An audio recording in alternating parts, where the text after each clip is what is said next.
Hello student, मैं Saint एसन अजीतगढ़ से मनीष। तो आज हम चैप्टर नंबर जो थर्ड अपना चल रहा है 9th क्लास में, उसमें हम पढ़ते हैं रासायनिक संयोजन के नियम। यानी कि जो कोई परमाणु तत्व यौगिक जो आपस में संयोजन करते हैं वो किन नियमों से संयोजन करते हैं, वो नियम पढ़ते हैं। जो ये नियम देने वाले जो वैज्ञानिक थे वो थे लावोसियर और जोफ एल प्राउस्ट। ये दो साइंटिस्ट थे। उन्होंने अनेक अपने एक्सपेरिमेंट किए, अपने अनेक प्रयोग किए। उन प्रयोगों के आधार पर रासायनिक संयोजन के दो नियम बताए।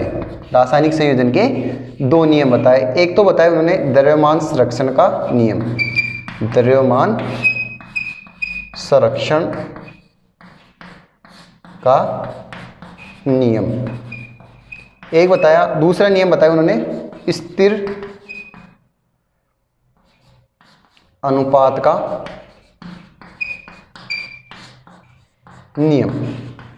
दो नियम बताए उन्होंने, एक तो द्रव्यमान संरक्षण का नियम और दूसरा बताया स्थिर अनुपात का नियम या निश्चित अनुपात का नियम। इसको क्या बोलते हैं? निश्चित अनुपात का नियम बोलते हैं, निश्चित अनुपात का नियम भी बोलते हैं। तो हम ये दोनों नियम क्या होते हैं इनके बारे में स्टडी करते हैं। सबसे पहले हम पढ़ते हैं द्रव्यमान संरक्षण के नियम के बारे में। देखो, द्रव्यमान, जो द्रव्यमान होता है कोई भी किसी भी अभिक्रिया में किसी भी पदार्थ का द्रव्यमान क्या होता है? फिक्स होता है। न तो द्रव्यमान को उत्पन्न कर सकते हैं, न ही नष्ट किया जा सकता है। द्रव्यमान संरक्षण के नियम के अनुसार क्या होता है? द्रव्यमान को न तो उत्पन्न किया जा सकता है, उत्पन्न किया जा सकता है, और न ही नष्ट किया जा सकता है, न ही नष्ट किया जा सकता है।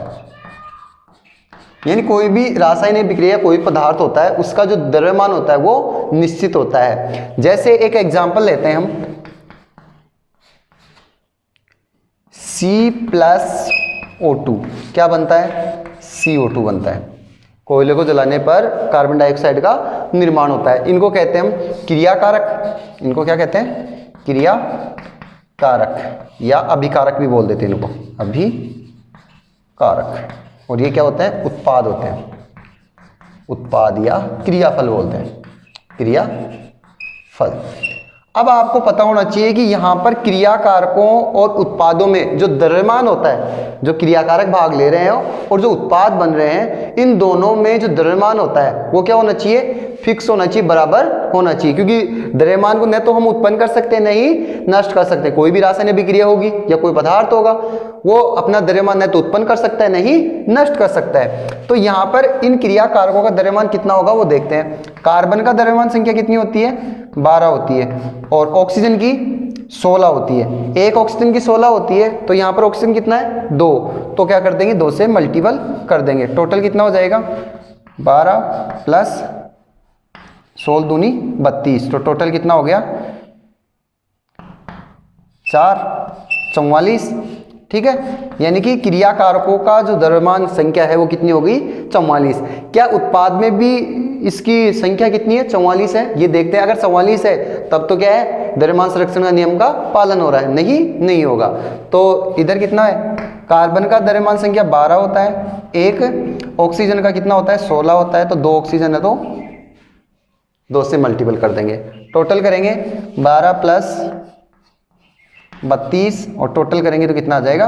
44। इस तरीके से हम देख रहे हैं कि क्रियाकारक और उत्पाद में जो द्रव्यमान है वो क्या है? बराबर है। जैसे एग्जाम्पल में दे रखा है कि क्रियाकारकों का द्रव्यमान भी कितना है? 44 है, और उत्पाद का द्रव्यमान भी कितना है? 44 है। ठीक है, तो पहला नियम अपना कंप्लीट हो चुका है। ठीक है, रासायनिक संयोजन के नियम में पहला नियम हो गया है द्रव्यमान संरक्षण का नियम। द्रव्यमान संरक्षण का नियम के अनुसार द्रव्यमान को न तो उत्पन्न कर सकते हैं, न ही नष्ट कर सकते हैं। एग्जाम्पल से हमने स्पष्ट कर लिया। नेक्स्ट है स्थिर अनुपात का नियम। स्थिर अनुपात का नियम। स्थिर अनुपात का नियम देखो क्या कहता है। स्थिर अनुपात के नियम के अनुसार यदि कोई भी यौगिक 2 या 2 से अधिक तत्वों से मिलकर बना होता है। दूसरा कौन सा है? स्थिर अनुपात का नियम। इनके अनुसार, इस स्थिर नियम के अनुसार कोई भी यौगिक दो या दो से अधिक तत्वों से निर्मित होता है तो इस प्रकार जो प्राप्त यौगिक होता है उसका जो अनुपात होता है वो फिक्स होता है। क्योंकि यौगिक होते हैं, यौगिक क्या करते हैं, तत्वों से मिलकर बने होते हैं। यौगिक होते हैं वो किससे मिलकर बने होते हैं, तत्वों से, ठीक है। और इन तत्वों में जो यौगिक जो बन रहा है इन तत्वों में, और इन तत्वों से जो बन रहा है यौगिक, इन तत्वों का जो अनुपात होता है, अनुपात, वो क्या होता है, फिक्स होता है, नियत होता है, स्थिर होता है, स्थिर बोल सकते हो, स्थिर या फिक्स होता है, निश्चित होता है, स्थिर या निश्चित होता है। निश्चित कैसे होगा, निश्चित, चाहे वो किसी भी तरीके से प्राप्त किया गया हो, चाहे कोई भी तरीका हो उससे वो प्राप्त करे हो। यानी यौगिक होते हैं, यौगिकों में जो तत्व भाग ले रहे हैं उन तत्वों में जो उनके परमाणु हैं उनका जो अनुपात होता है वो अनुपात क्या रहेगा, स्थिर या फिक्स होता है, नियत होता है, चाहे वो किसी भी तरीके से प्राप्त किया गया हो या बनाया गया हो। जैसे जल होता है, जल, जल को अगर हम तोड़ते हैं तो हाइड्रोजन व ऑक्सीजन में टूटता है, हाइड्रोजन व हाइड्रोजन, और किस में टूटेगा, ऑक्सीजन में टूटता है। तो जल का फॉर्मूला क्या होता है, H2O होता है। तो इनका द्रव्यमान देखें तो हाइड्रोजन का द्रव्यमान कितना होता है, 1 होता है, और ऑक्सीजन का कितना होता है, 8, ठीक है। अब जब ये टूटेंगे, कौन, हाइड्रोजन और ऑक्सीजन, तो इनका द्रव्यमान का अनुपात कितना हो जाएगा, 1:8, चाहे वो कैसे भी प्राप्त किया गया हो जल। तो इनका अनुपात क्या रहेगा, ये फिक्स रहेगा, निश्चित रहेगा। ये किसी भी तरीके से जल प्राप्त किया गया हो, ये अनुपात 1:8 रहेगा हाइड्रोजन और ऑक्सीजन का, ठीक है। तो ये क्या हो गया, स्थिर अनुपात का नियम। स्थिर अनुपात का नियम में ये हो गया कि जो तत्व होते हैं उनका जो अनुपात होता है, यौगिक बनाने में जो तत्व भाग ले रहे हैं उनका जो अनुपात होता है वो क्या होता है, स्थिर होता है, फिक्स होता है, चाहे वो किसी भी स्रोत से प्राप्त हो रहे हो। जैसे जल होता है, जल में हाइड्रोजन और ऑक्सीजन का अनुपात क्या होगा, 1:8 ही रहेगा, चाहे वो किसी भी तरीके से या किसी भी स्रोत से प्राप्त हो रहे हो। जैसे एग्जाम्पल के तौर पर मैं बात करूं कि 9 ग्राम जल को, दूसरा 9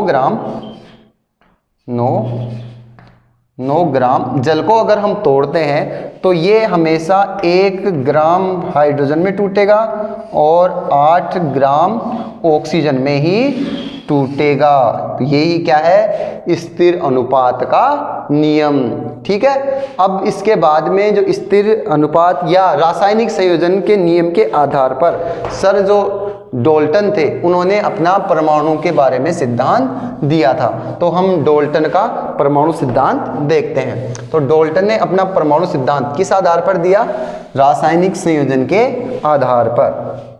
डाल्टन का सिद्धांत या परमाणु सिद्धांत, ठीक है। डाल्टन ने किस आधार पर दिया, रासायनिक संयोजन के आधार पर। आधार क्या क्या बनाया इन्होंने, रासायनिक संयोजन के आधार पर, संयोजन के आधार पर निश्चित अनुपात और द्रव्यमान के संरक्षण पे ये परफेक्टली बैठता है। रासायनिक संयोजन में 2 नियम थे, निश्चित अनुपात का नियम और द्रव्यमान संरक्षण का नियम। तो इन्होंने सर डाल्टन ने इन्होंने बताया कि पदार्थ का सबसे सूक्ष्मतम कण क्या होता है, परमाणु। जैसे सर ये महर्षि कणाद ने बताया था कि पदार्थ को अगर लगातार विभाजित करते जाएंगे तो अंत में एक ऐसी अवस्था प्राप्त होती है जिसे और अधिक विभाजित नहीं कर सकते, और इस अविभाज्य कण को इन्होंने क्या कहा था, परमाणु कहा था। तो सभी पदार्थ किससे मिलकर बने होते हैं, परमाणु से। सभी पदार्थ परमाणु से मिलकर बने होते हैं, परमाणु से मिलकर बने होते हैं। परमाणु कैसा होता है, अविभाज्य कण होता है। परमाणु अविभाज्य होता है। अविभाज्य का मतलब और अधिक विभाजित नहीं कर सकते, अविभाज्य कण होता है। इसका जो परमाणु होता है, परमाणु का स्वतंत्र अस्तित्व नहीं होता है। हमने डेफिनेशन में देखा था कि परमाणु का स्वतंत्र अस्तित्व नहीं होता, इसलिए वो स्वतंत्र अवस्था में नहीं रह सकता। तो कभी भी परमाणु किस रूप में होते हैं, तत्व या अणु या तत्व के रूप में मौजूद होते हैं। तो स्वतंत्र अस्तित्व नहीं होता, स्वतंत्र अस्तित्व नहीं होता। ठीक है, एक ही तत्व के सभी परमाणु क्या होते हैं, समान प्रकार के होते हैं। एक ही तत्व के परमाणु क्या होते हैं, समान होते हैं। और अलग अलग तत्व के जो परमाणु हैं वो भी कैसे होते हैं, अलग अलग होते हैं। अलग अलग तत्व के परमाणु क्या होते हैं, अलग अलग होते हैं, अलग अलग होते हैं। ये किन की बात पढ़ रहे हैं, जो डाल्टन ने अपने परमाणु सिद्धांत में बताया था। तो डाल्टन कहते हैं कि अगर कोई, जो एक बात और बताई थी उन्होंने कि परमाणु क्या करता है, रासायनिक अभिक्रिया में भाग लेता है। रासायनिक अभिक्रिया में भाग लेता है, भाग लेता है। कभी भी जो परमाणु होता है वो रासायनिक अभिक्रिया में भाग लेने पर उनका क्या होता है, पुनर्संयोजन ही होता है, द्रव्यमान में कोई परिवर्तन नहीं होता है। रासायनिक अभिक्रिया में परमाणु का क्या होता है, पुनर्संयोजन होता है, यानी दोबारा से वो जुड़ता है, द्रव्यमान में किसी प्रकार का परिवर्तन नहीं होता है। रासायनिक अभिक्रिया में परमाणु का पुनर्संयोजन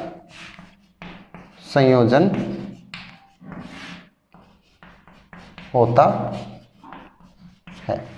ठीक है, ये डाल्टन सिद्धांत की बातें हैं कि सभी पदार्थ परमाणु से मिलकर बने होते हैं, परमाणु अविभाज्य कण होता है, स्वतंत्र अस्तित्व नहीं होता, एक ही तत्व के सभी परमाणु क्या होते हैं, समान होते हैं, अलग अलग तत्व के सभी परमाणु अलग अलग होंगे।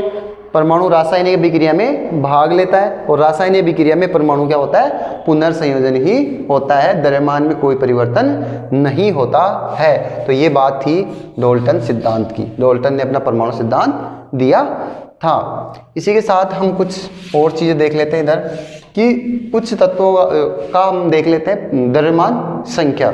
जैसे हाइड्रोजन होता है, यहां पर क्या लिख देंगे, द्रव्यमान संख्या, और यहाँ पर तत्व लिख देंगे कि तत्व कौन सा है।